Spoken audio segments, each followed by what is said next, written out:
ये बरसाने वाली की जय, कान्हा की प्यारी की जय, राधा दुलारी की जय। जय जय श्री राधे श्याम। सच्चिदानंद रूपाय विश्वोत्पत्त्यादिहेतवे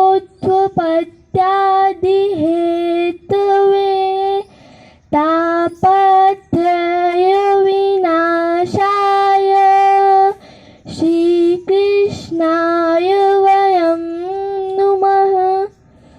हम भगवान श्री कृष्ण को प्रणाम करते हैं, अकेले प्रणाम करते हैं नहीं। श्री का मतलब क्या होता है? दुखम पापम श्रुत्वा भगवंतम शाधि इति श्री। जो दुख को, कष्ट को सुनती है और केवल सुनती नहीं, सुन के भगवान को सुनाती है, वही श्री है।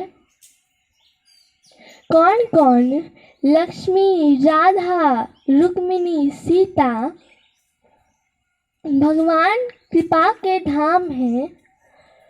उनके कृपा की बारिश हम लोगों के ऊपर हमेशा होती रहती है। मगर जब तक हम लोगों के पास पात्र नहीं होगा, उसे इकट्ठा कैसे करेंगे? जैसे बारिश होती है, हम लोगों के पास कोई बर्तन होता है, उसमें इकट्ठा कर लेते हैं। लेकिन अगर बर्तन नहीं है या फिर फूटा हुआ बर्तन है, तो कैसे इकट्ठा करेंगे?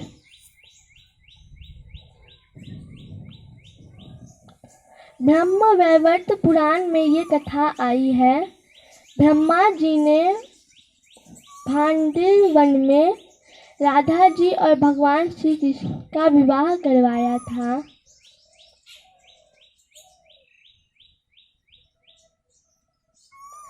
उसके बाद राधा जी गोकुल आ गई।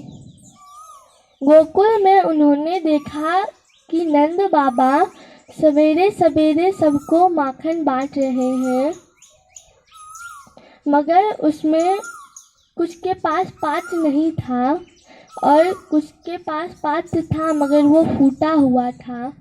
यह देखकर राधा जी दुखी हो गई। जब वे बरसाने गई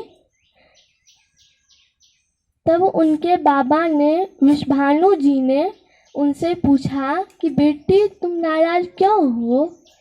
राधा जी बोली, पिताजी, ससुर जी सुबह सुबह सबको माखन बेचते हैं, बांटते हैं, लेकिन कुछ के पास बर्तन नहीं है और कुछ के पास फूटा हुआ है।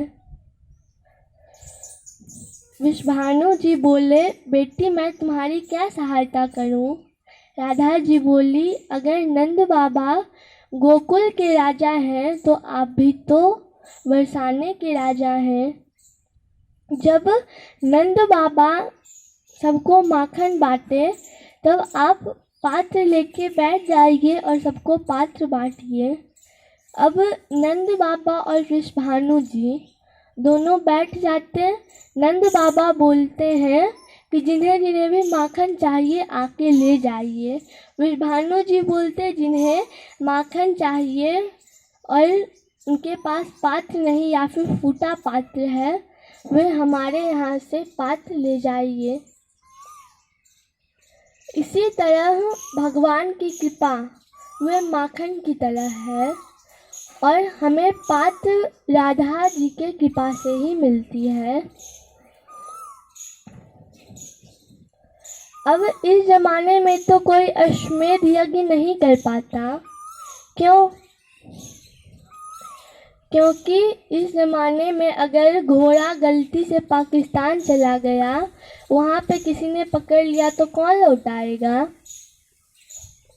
भले ही हम लोग अब अश्वमेध यज्ञ नहीं कर सकते, लेकिन उसका पुण्य जरूर प्राप्त कर सकते हैं। कैसे?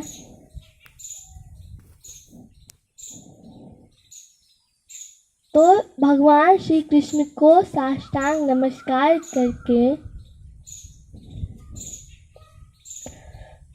भले ही पुरुष भगवान को साष्टांग प्रणाम करे, मगर स्त्री को नहीं करना चाहिए। साष्टांग नमस्कार 8 जगह से होता है। 8 अंग जमीन में सटता है, उसे कहते हैं साष्टांग प्रणाम। और स्त्री क्यों नहीं कर सकती साष्टांग नमस्कार? क्योंकि धरती मैया सब कुछ बर्दाश्त करती है, मगर 4 चीज़ बर्दाश्त नहीं करती। क्या क्या? ब्राह्मण का उद्भाग, इसीलिए ब्राह्मण कहीं भी जाए अपने साथ आसन लेके जाना चाहिए, आसन लगा के फिर बैठना चाहिए। दूसरा, शालिग्राम भगवान को जमीन पे रख दे या फिर किसी धर्म ग्रंथ धर्म पुस्तक को जमीन पे रख दे, ये दोनों भी धरती मैया बर्दाश्त नहीं कर पाती। और तीसरा, स्त्री का पयोधर, वो भी धरती माँ बिल्कुल बर्दाश्त नहीं कर पाती। बोलिए राधा रानी की जय, व्रज की महारानी की जय, ठाकुर की ठकुरानी की जय। जय जय श्री राधे श्याम।